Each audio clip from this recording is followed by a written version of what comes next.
Hi అండి, welcome back to crazy Sravyasri vlogs. అందరికీ వినాయక చవితి శుభాకాంక్షలు అండి. ఏంటి లేట్గా చెప్తున్నాను అనుకోకండి.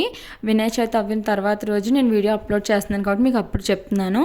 ముందుగానే అవుతే వినాయక చవితి రోజు తెల్లవారుజామున లేసి తలస్నానం చేసి ఇంటి బయట అలాగే వినాయకుడిని నిలబెట్టి చోటన ముగ్గు అయితే వేసుకున్నానండి.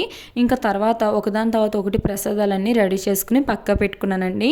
ఈలోపు మా ఆయన పాలవెల్లికి ఇలా మామిడాకులతో చక్కగా అలంకరించారండి. అలాగే ఫ్రూట్స్ అవన్నీ కూడా చక్కగా కట్టేశారు. ఈలోపు నేను గడపకి పసుపై రాసి బొట్లై పెట్టుకుంటున్నానండి.